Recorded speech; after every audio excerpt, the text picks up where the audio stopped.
Welcome back, Shalligators, and I know, look how Christmassy we are. Even though this isn't a Christmas themed video, I mean, it's not a Christmas themed video, because what is Christmas about? Stress and dating and thinking about all the things that are wrong with your life and all the things right with other people's lives. So in that sense, I suppose every video we do can be applicable to a holiday stress situation. But today we're going to talk about a celebrity I don't think we've ever covered here, LalaKent, who is on Vanderpump Rules, a show about waiters. If you've ever wondered why I don't watch it, it's a show about waiters. And never have I ever gone to a restaurant and been like, I wonder what's going on with the waits. I haven't. I just literally want my side of Thousand Island dressing for the fries. I want an iced tea with a slice of orange, and I'm Gucci. But you guys like the show. And more than that, we're not just going to talk about the show. We're going to talk about this cheating fiasco Lala is in with her triangle-shaped, chinless, dipshit cheating fatty of an ex-fiance. And we're going to talk about intuition. Because this dude cheated on her.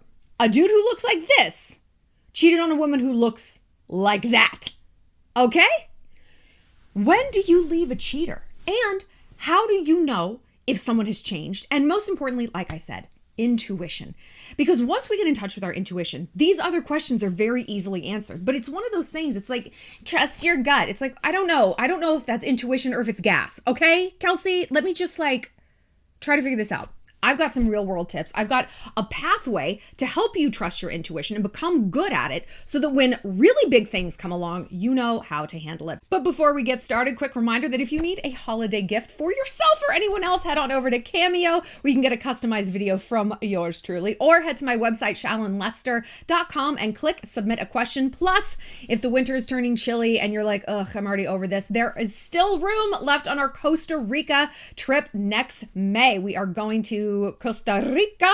We're bringing a dedicated photographer and a yoga teacher. Click the link down there in the bio, and also check out a little word from today's sponsor. Shalligators, the new year is upon us, so there's no better time to reset and refresh and glow up. Usually we don't really think about glowing up our environment beyond getting a new duvet cover from Kohl's. I really have learned the value of beautiful art in my home. And I used to be exactly probably how you are. I thought there was two choices of art, whatever they're selling at Target. Cinzano! What is that even? What is the Cinzano? I don't know. Or you're like a billionaire investing in a Picasso. Turns out there is a lot of fantastic affordable art out there, and I have teamed up with a gallery in Jerusalem, the Mr. She Gallery, run by a really adorable Shalligator. Hello! And here is a piece by the hosting artist, Mr. She. I love this kind of art. It really reminds me of my time in New York. It's feminine, but masculine, and assertive, but not abrasive and tough. It's just very energizing. And it's the winter. We have 2 hours of daylight. It really kind of gives me a boost every time I walk in this room and I see the pieces. I'm like, yeah, I got this.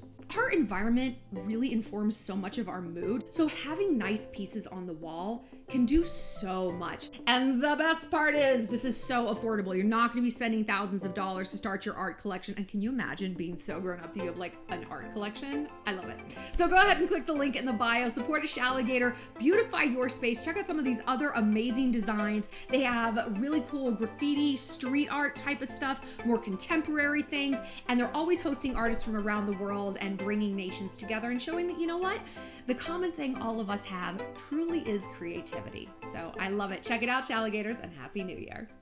Okay, let's talk Lala. Like I said, I don't watch the show because I literally don't care, but I do care about celebrity couples and cheating. And I do care when there's such an obvious attractiveness difference between her and him. Now, how did these two meet?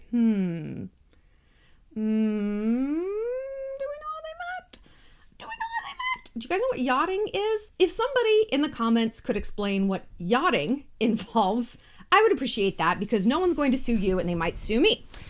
So that's how they met. So I'm a little loath to say that this guy was just an amazing person and whoa, blindsided.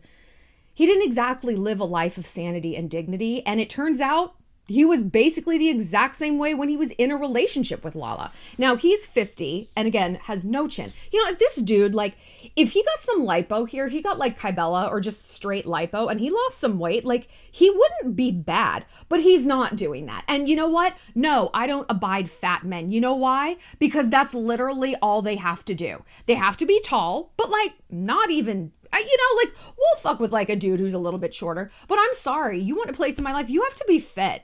You don't wear heels, you don't menstruate, you don't have a baby and get your vag blown out and your boobs are all weird. You don't have to even pluck your eyebrows or dye your hair, but you better hit the gym, my guy. Like, I'm sorry. So, and as we get older, this is a thing. It's like, do you want a life partner who's very unhealthy? This dude is not a healthy person. So she's going to be like injecting him with insulin when like his circulatory system goes kaput? No, LALA. So they have an 8-month-old daughter, Ocean. That's a cute name. So they broke up a little while ago and there were all these rumors about cheating and it's like, yeah, probably. And sources close to him were like, he's the perfect husband, the perfect baby daddy, the perfect whatever when he's with her, when he's with LALA. But the second he's not, he's like a completely different person and he's a cheater. And she basically admitted this, that he cheated on her in Nashville with some girls. I think that's like plural. You know what the first thing I notice about him is? The audacity. Like, LALA was devoted to you for God knows what reason. She had a tattoo of his name on her body, like had his baby, was supportive and everything. And again, like, I'm sorry, look at him. And he's a producer and he produces like the shittiest movies ever. Like, it's not like this is Ridley Scott you're dealing with. And he cheats on her? Trash. It just goes to show, like, cheating is not about the woman. It's not about like, she's not good enough, that's why I'm gonna cheat. If this is the case, that this woman isn't good enough, if she's naggy, if she's bitchy, if she's whatever, you know what the consequence is? He leaves. Okay, she sucks so bad, leave her. The consequence isn't, I'm just gonna stick around and cheat on her forever. No. So if you're dealing with a guy with a girlfriend and he's like, she's this, she's that, it's like, then why don't you leave? Even if she's a wife, why don't you leave? Men have split the Catholic Church in two to get away from one woman and get to the woman they like. And you can't send a text, I'm sorry, Bethany, it's over. It's because maybe she isn't shitty. Maybe she doesn't nag quite that much. Maybe she does, but maybe you're fine with it. You just want to be a shitbird and stay out there cheating. It's actually the oldest story in the book. It's not complicated. It's not new. It's not he's dealing with a lot of things. He's a dick who likes having his cake and eating it too. And by the looks of it, this guy, Randall Emmett, has been eating a lot of cake. It's not a metaphor. Fat motherfucker. You need to get your ass to the gym. You want to act like this, you better have the body and the face to back it up. Sorry. Cheating is for hot dudes. Like, it's not for you. So LALA took to her podcast, which is confusingly called Give Them LALA. Is she using the word LALA as like a catch-all for like anything? Like, give them blank. Like, is it, you know how people say like, this company produces widgets, like say you're producing 10 widgets, you know, they just mean that as like a placeholder word for anything. Is that what LALA is supposed to be? Give them LALA, give them. And her beauty line, it's called Give Them LALA Beauty. Something like, I don't get it. I don't get the whole show, whatever. But I like her attitude on this. Okay. So she said in her podcast, unfortunately for me, my head has been in the sand. I don't know how the fuck I didn't see a lot of this shit. I had my head in the sand for a really long time, but I'm grateful no matter what. What's 5 years and some change versus what I would have been in? The second I felt unsafe, I said this in my therapy, I said, the second I get a pit in my stomach, it'll be a different conversation. I got that pit and I got the fuck out. No questions asked. Bye-bye. Yeah, nice. This is what I like to hear. I like to hear a woman not giving second chances, not making excuses, not trying to make it work just because they have a kid. I mean, people say that all the time, oh, we're staying together for the child. Listen, if the reality is we're staying together because I need help raising this child, I literally can't do it by myself, financially, logistically. I totally get that. One of my best friends was in a bad marriage and had young kids, and she's like, I can't leave him until the kids are at least 5. I'm like, that makes sense. And you know what? You're walking in the light of the truth. But when people say, we're trying to stay together for the kid, don't put that on that baby. You know, it is better to have two peaceful, happy parents in two peaceful, happy, separate households than two stable people, like new, perfect on paper people who are miserable. And the kid is absorbing this every second of every day. So if that's what it is, it's cowardice, it's laziness. I've been there, you've been there, we've all been there.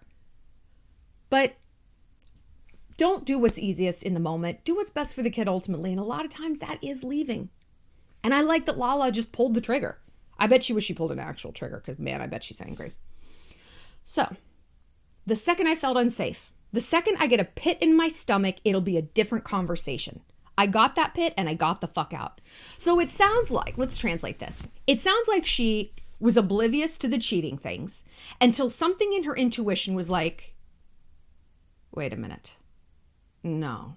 So what happened was she admitted she found out about the photos of him with women in Nashville and she wished she hadn't been so blind. So that's when she's like, I had my head in the sand for a really long time, but I'm grateful. What's 5 years and some change versus what I would have been in? I like this because, you know, it's a sunk cost bias. We talk about this and we're going to talk about it more in that and How to Spot a Con Man, which is coming up this weekend. But it's like, but I've spent 10 years with this person. What's worse, 10 years or 10 years in one day? That time is gone, okay? You've invested that time. You can't get it back. It's gone. You can still salvage the future. And you know what? We can't look at the 5 years, the 10 years, the 5 days, the 10 weeks as like, I lost that time. I'll never get it back. Okay, but it's time you've learned, right? I mean, is it? Have you learned from this? And if the answer is, I've lost that time, then the answer is no, I haven't learned. I'm stuck in this spiral of regret. And the way to get out of that is like, okay, what am I learning? How am I growing? Growth is painful. That's why it's called growing pains. Learning is painful. Doing that emotional autopsy of what red flags did I ignore? What was I telling myself when I saw those red flags to justify his behavior? Oh, I can't be alone. Oh, I have to stay for the kid. Oh, he's got so much money. I'll never make it on my own. How realistic were those things? Can you make your own money? Yeah.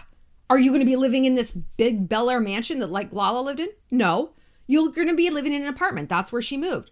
But she's in an apartment, unbothered, unlied to, and uncheated on. I mean, I'd rather have that than 5 extra bathrooms. You got to clean those things. You know that? Oh my God. So let's talk intuition, because the way to leave at red flag number 1 is to understand that it is actually a red flag. When we're toxic inside, when we have unresolved issues and trauma, red flags don't look like red flags. They just look like flags. They just seem normal. They don't feel weird and bad. When we're disconnected from what ultimately benefits us the most, we lose our internal categorization system, you know? Intuition's very like, oh, it's like our intuition. Again, like, is it gas? I don't know. But when we can think of intuition as a filing system, it seems much more defined, concrete, and therefore accessible. What are the categories? Serving me and not serving me. Why are we calling it this? Well, the temptation is to be like, it feels good and it feels right. It feels bad and it feels wrong.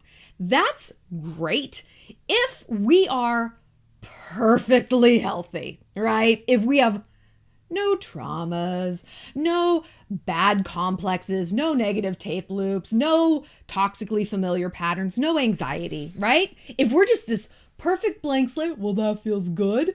And everything that feels good is healthy, that feels bad. And I've never chosen something bad and had it kind of feel good, like a toxic fuckboy or the Buffalo Wings or staying home because I was too anxious to go to a party. Does it serve me? Does it not? Let's talk about anxiety, because anxiety fuels a lot of our intuition. Anxiety is this cancer that surrounds everything else healthy. And it's this excuse we give to very unhealthy behavior. You know what? I'm not actually going to go to this party because I have a bad feeling about it. Do you have a bad feeling like a gas line's going to break and the house is going to explode? Or do you have a bad feeling because you don't really know how to make friends and you stay in the corner and you feel anxious? Okay. Then staying home from the party is not actually serving you because you're denying yourself the opportunity to gain skills, to go and see like, okay, the party, The house didn't explode. I didn't explode because someone wasn't talking to me 24/7. I made a new friend. It wasn't as bad as I thought. No one laughed at my outfit. Guys didn't call me fat like I was afraid of. So next time I'm not feeling good about going to a party, I'm going to recognize that as the fear brain, the demon brain, whispering and hissing in my ear, all these crazy, untrue, unrealistic outcomes. Serving me is challenging myself. Serving me is proving to myself that the fear is not right. But not serving me would be staying home. You're at a restaurant. Well, what should I order? What do I feel like? Well, what is serving you? What decisions are serving you? Dating. This person, are they serving me? Is this contributing to my best self? Is it serving me to go over to a fuckboy's house after he Snapchatted me just twice on a Tuesday night and sucking his dick? Is that serving you? Is it? Well, I don't know. Yes, you do. Here's how to know better. Start small. Because we think intuition, we always want to rely on intuition in a big old time of crisis. Where should I move? Should I take this job? Is this guy cheating on me? Honey, you can't just call out the big guns. You got to have it on hand all the time because intuition is really muscle memory.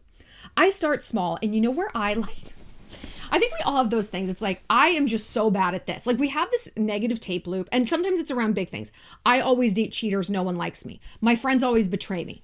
Hopefully it's not that. My negative tape loop is I always choose the wrong line at Target or a supermarket or a TSA. No matter what line I'm in, it's the wrong one. I choose the wrong lane when I'm driving. And I just tell myself this is the truth. I just always choose the wrong lane. I choose the wrong line. And guess what? I manifest that. It becomes true. So I have started to switch that up, because I tell myself, okay, we're just going to use our intuition. We're just going to use our intuition to pick a better lane at Target. Which one do I feel like? Which one do I? It's that lane. Okay, we're going to go in that lane. Oh, she's an extreme couponer. That's okay. Yeah, no, of course she is. Because I listen to my intuition. I chose this bullshit lane. Patricia's up here with the binder full of coupons. I can't trust my intuition. I can't trust my intuition at Target. How in the hell am I going to trust it when I think maybe my boyfriend's lying to me? When I'm not sure if my best friend is talking shit about me? I can't even trust myself at Target. I face this a lot. And what I have decided to do is reframe the outcome. I'm in line at Target, extreme couponer. Instead of saying, I've picked the wrong lane, I find a way to make that the right lane. Well, now I have time to send those emails. Now I can get on the phone with my grandmother and we can have a little chit chat for the next 10 minutes. Okay.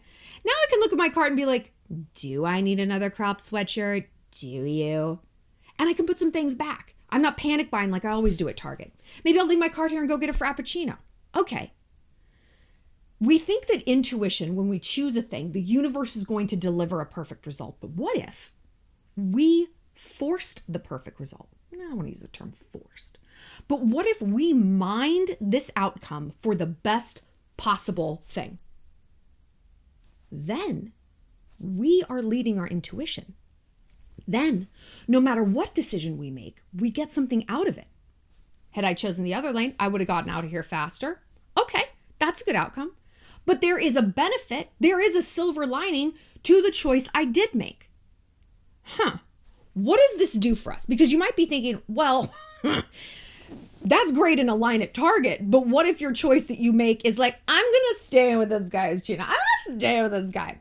No, I'm not saying that you should put a rosy little bow on any shitty outcome. I'm saying this because now you're telling yourself that no matter what, you make good choices. And when you can tell yourself that, you cut that fear brain off at the knees. When it's like, you make bad choices, you choose the wrong lane. You're like, no, I don't. I choose something that has something to be gained no matter what. And when you can take that fear brain out, you start to trust yourself more. And then you let your psyche bubble up and say, actually, I think he's cheating on you. Oh, okay. You're more willing to listen to the messaging that's coming from your heart and your mind because you trust that whatever that messaging is, there is a beneficial outcome. Do you see what I mean? When you can learn to trust and when you can approach your intuition from a place of curious, not furious, that There's no wrong answer here. And if there's no wrong answer, that means I'm a girl who's not afraid to look something in the face. I'm not afraid of what the messaging is, whether it's this lane or that lane. And therefore, when the proposition is he cheating, is he not? I am not afraid to look at that either. Okay, I'm getting this data, I'm getting this input. I am used to looking at things neutrally, not listening to the fear brain. I'm used to processing this in an effective way. Why did he just put all his networks private? Why does he change his passcode on his phone every day? Where is he when his phone is off for 3 hours? When we're used to listening to the fear brain, we don't want to process that data. The fear brain stops us from processing data. Fear stops curiosity. Fear stops healthy skepticism. Are we not seeing this in our nation, in our world right now? What do I say? And I'm sorry, I keep bringing up the mandates, but we have to. What did I say when all this started? Never do something you're not allowed to question. Why can't you question it? Why can't you ask a question of, well, if your vaccine doesn't protect you, how is my vaccine going to protect you? You've got your umbrella up, you're dry. Why do I need to have my umbrella up? I have to wear 3 coats so you don't freeze to death? And maybe there's an answer to that, but we're not even allowed to ask that question. Science is based on healthy skepticism. It's based on challenging results, right? When we're not allowed to do that, we can accept that's probably a bad sign. This is a bad sign. Okay? Put that back into our own lives. When we're not challenging something, when we're not asking healthy questions, why? Because our partner doesn't want us to? That's gaslighting. That's covering up something very bad. When we don't do it to ourselves, why? We're gaslighting ourselves? We're refusing to look at the reality of a situation? Why? There is an answer there, and it's your job to get to that answer. Why will you not look something in the face? Because there's a fear brain there. There's a demon telling you, you're never going to make it on your own. No one's ever going to love you again. You can't just not have a dad around for your kid. Is that realistic? Go back. But when you're used to accepting this lane or that lane at Target, I'm going to get something out of it. You're going to, again, apply that same optimism, that same spirit of learning and growth to the larger issues. So that when these things come your way, these crossroads, you're not in this panic state of whichever one I choose is the wrong thing. Because that's how we feel a lot of times. Like, if I leave this guy, my life is over. But if I stay, I don't know. No, you got to reframe it. No matter what I choose, I'm going to learn something. Maybe I am going to stay. And maybe I'm going to learn, okay, those data points, it's really actually a huge red flag when a guy turns his phone off for 4 hours and won't tell you why or where he's been. That's not actually normal. Guys don't just fall asleep when they're supposed to come pick you up for a date. That's not what that is. Now I know that. I had to get a little bit further down that road to validate what those data points actually mean. Now I know, and now I'm done. And I love that LALA has this attitude of when I get that pit in my stomach, I'm out. What society tells women, because I don't think it tells men this. I don't know. I've never been a man. I don't know what the fuck messaging they get, but I do know the messaging we get. When we get a bad feeling about something, I think, are you on your period? Are those cramps? Is it gas, Bethany? We're taught to just shh. Let the guy come in and use your phone. What do you really think's going to happen? Come on. Don't lock your door. You're being paranoid. Look where we live. Nothing ever happens. That has been used to keep women small forever. And there's a lot of dead girls who have heard, come on, you're being crazy. Just relax. What's going to happen? Be polite. Don't make waves. People are going to hate you. You're going to be a bitch if you do this. I am a bitch. And people do hate me. Fine. I don't fucking care. If I have to choose between letting someone down and being thought of as a bitch and protecting myself, let someone down. Be a bitch. Protect yourself. No one else is going to come up for the consequences. They're not going to fall on anyone else's shoulders. They're going to fall on yours. So why is this suddenly a democracy in our lives? When we can get used to making individual choices, no matter how small. No, I actually don't want a Diet Pepsi. You don't have Diet Coke? I'm going to go with an iced tea. Not like, okay, yeah, no, that's fine. I don't want that. I don't want that. When we can get comfortable with this and our psyche feels like we're listening to her, she is going to get louder and louder and louder in a good way. You know, she's going to be like, yeah, she's going to find her voice and she's going to make her messaging real crisp, real clear because you are willing to hear it. So when that new job comes up, when the opportunity to move to Dallas happens, when you're confronted with a person, you're like, is he really interested in me? Is he love bombing me? You're so connected now to your intuition and she's going to be telling you that you're going to listen. And it's not going to feel so muddled and murky. You're not going to second guess yourself. Now, the thing with intuition, I think people forget, or why we get derailed, is when we do pick the wrong lane at Target. Or when we make a choice that we think like, you know what, I really believe that this job instead of that one is the right one. And then we get in there, the job actually sucks. The lane doesn't move. And then we're like, well, now what? We have kind of an existential crisis because we think, I trust in my gut. Look where it's gotten me. Okay. It's not a perfect thing, all right? And again, it is muscle memory. It takes some time. And your gut and your intuition, yeah, I mean, I guess it's based on like your ancestors and voices from God, but it's also based on cataloged, but perhaps uncategorized data points that you have been logging your whole life. Do you ever like, I don't know, you're like looking at a page on a magazine and some like word comes into your head? Like I was flipping through something the other day and the word hyena popped in my head. I'm like, hyena. Why am I suddenly thinking about a hyena? I flipped back 3 pages and there was the word. I don't even remember reading it. I don't remember seeing it, but I did because it got into my brain. It was like, do you want to think about hyenas?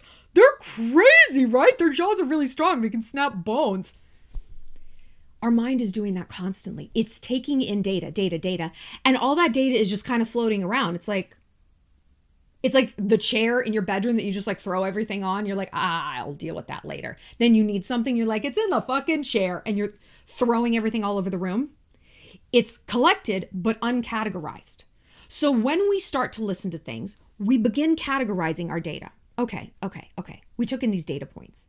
When we give ourselves rest, relaxation, when we let our mind just breathe, the data starts to categorize itself. So much of the time, the only time we find ourselves just at a place of mental rest is right before we go to sleep. I have my best ideas right before I fall asleep. I keep a notebook by my bed, and it's truly the most pathetic thing because that means that's the only time during the day I give myself to just think. Where that's my only job, to think. And I think to myself, like, well, I take breaks. I lay on the couch. And I'm watching TV. I'm dealing with the dog. I'm scrolling on my phone. Those aren't think times. Steve Jobs, maybe it was Bill Gates. Shit. I think it was Steve Jobs. He devotes 1 week a year, or he did. Fuck, I can't remember which one. To literally just going and thinking. He takes a week off and he goes to like a cabin in the woods with articles and magazines and he just thinks and reads. And he comes back. He's like, we're going to do this and this and this. He's smart.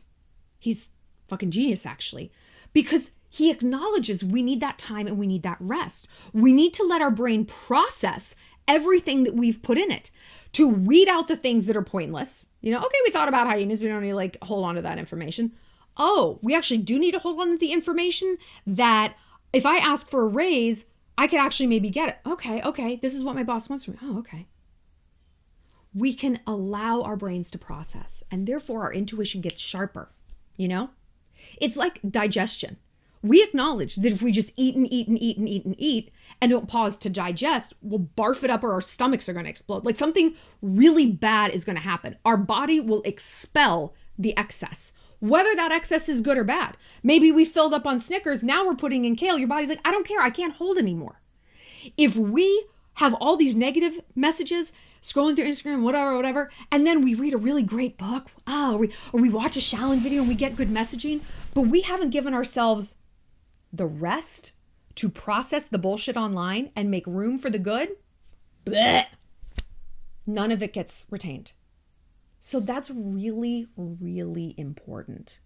another thing we have to do is always be involved, not 24 hours a day, but in something that makes us so happy. What makes me happy lately, and I posted this on my Instagram, is dancing. Like, I do country swing dance. You can see it on my Insta. And it's like two-stepping and stuff like that. And it fills me with so much joy. Even if I mess up, it's like the worst day dancing is better than the best day doing something I don't care about or scrolling on my phone or whatever. And it reignites my fire and connects me with my best self. I went out dancing one night and I came home and I read something really mean about myself on the internet. Someone was just being a real fucking cunt. And I was like, it rolled off me. I don't even remember what it was. And believe me, a lot of times I remember. And I thought, this is not a random coincidence. This is an unmistakable correlation. This is fueling the other. I feel connected to my best self. I'm doing something physical. I'm releasing endorphins. I'm talking to people. I'm challenging myself. I didn't want to get out there and dance. I was like, please don't make me do this. But I did. And I was proud of myself that I can still dance pretty well. And so I came home and I was more bulletproof. How does that relate to intuition? What is your intuition? The voice of truth, right? So I read this mean thing, like, you're old, you're a hag. And I was like, no, I'm not. And because my voice of truth had been ignited by the propane of doing something I loved, it drowned out this messaging. It was like, that is empirically not true. So it's like you told me I look too tall to be on YouTube. I'm not. That makes no sense. Doesn't even make a dent, right? So the more I was in touch with myself, the more this bulletproof armor naturally emerged. And therefore, I can look at negative messaging and be like, no. That night, I also cut off someone I was dealing with on like Tinder or something because we've been talking for a few days. He was kind of veering into the sexual. He wasn't asking me out. And I just wrote back. I was like, you know what? This isn't really going anywhere. Good luck. Bye. Cut him off. Normally, I'd be like, oh, well, I don't know. I would eventually get there, but I would let him say a few more gross things. I would allow myself to be more annoyed and stay in this dipshit situation. And then when I finally cut him off, I would be annoyed I hadn't cut him off at red flag 1. When I first had that pit in my stomach, like LALA talks about. But because I was connected, because I was aligned and authentic, I looked at this and I'm like, this is not a feeling that I'm used to. For the last 6 hours, I have had a feeling of aliveness, fun, excitement, challenge, growth, right? Sexiness. I read this message. I don't get those feelings. Those feelings have no place here. They don't fit in. One of these things is not like the other. Goodbye. Oh, that's easy. When we don't do these things, when we don't have anything we're passionate about that's feeding us, whether it's as simple as spending time with your dog, keeping your room clean, whatever, it doesn't matter. Then we create an environment where negative things kind of fit in.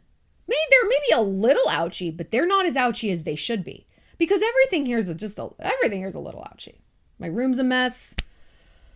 My body's a mess. I'm blowing money I don't have because I'm trying to fit in and I feel like I have to for Christmas.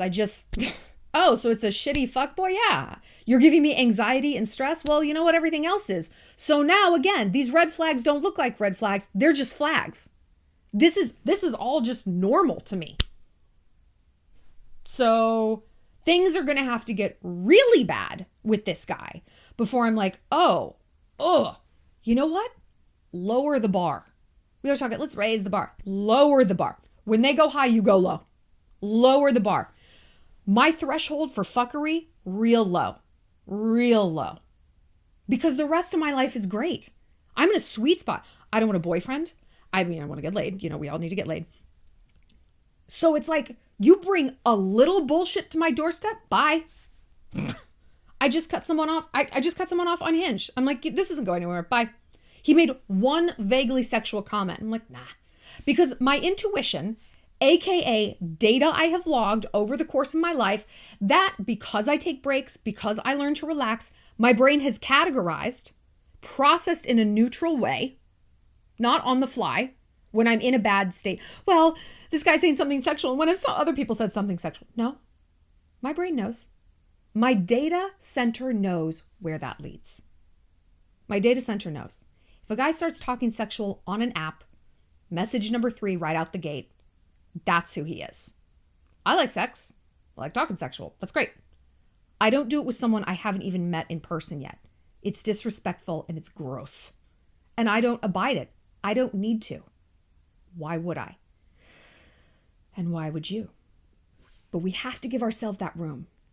So in a way, we have to keep ourselves a little bit bored to let these messages process, but a little bit busy with the things that feed us, truly feed us. And it's like we're all living the opposite, you know?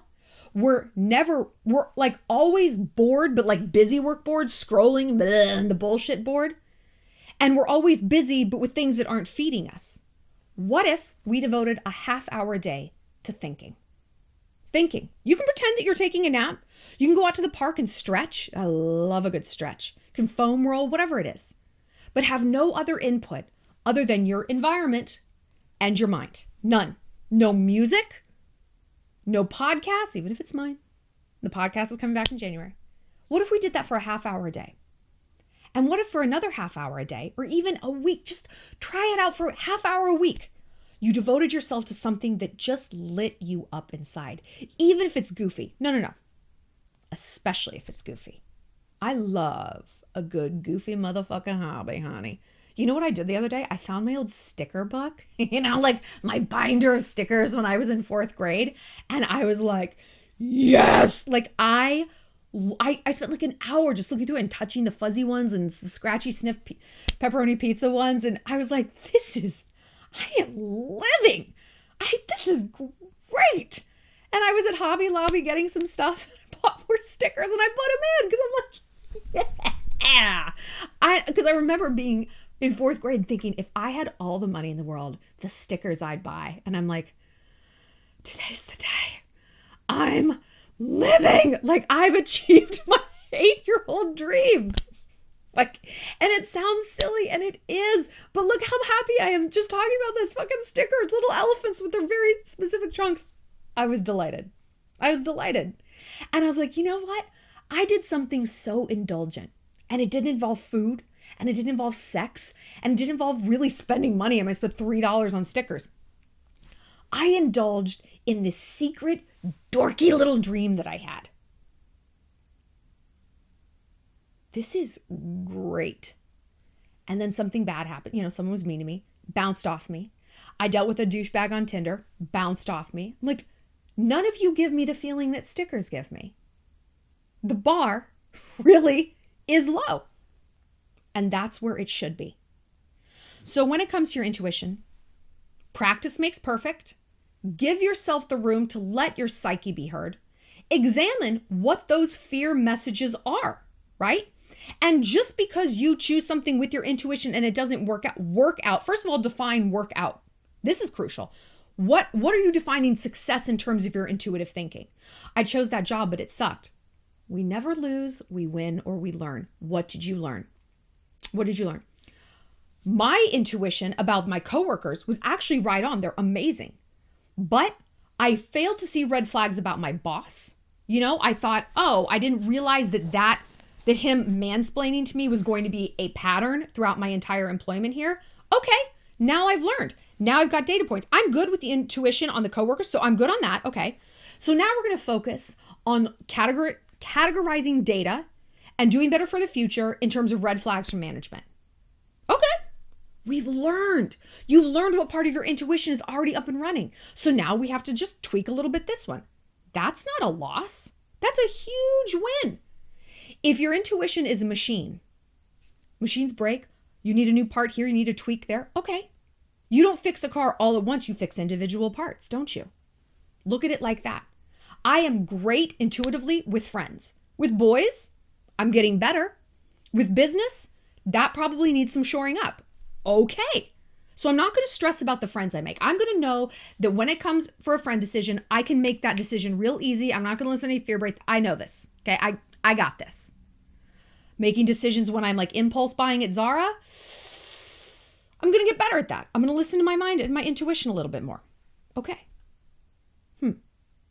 It's all just about taking in data and having the willingness to learn and to grow. So much of the time we think that like intuition or whatever, that it's like a One and done. Well, I've learned to do that. So now we move on to the next thing. It's a life process. It's our life's work. And that's like the gift and the curse. The gift is like we can constantly refine it, and it doesn't have to all be done in a day. The curse is that we have to keep it up. Like any other machine, like any other system or process, it needs maintenance. It needs attention. It needs a willingness to look at what's actually wrong and fix it. Not just, no, I don't think that's it. No, I don't think that's it. That's a fear brain talking. That's a demon decision. And we're better than that. And so is Lala. I hope she just takes this fucking guy to the cleaners, but she wasn't married. So I don't know. It's almost like she should have married. Like, I'm glad she's not married to this dipshit, but she should have, because she would have got more money out of him. Ridiculous. At least if a guy's going to be a douche, be rich, but have a six-pack also. There's no reason you can't do both. We're going to be back tomorrow with more Vlogmas.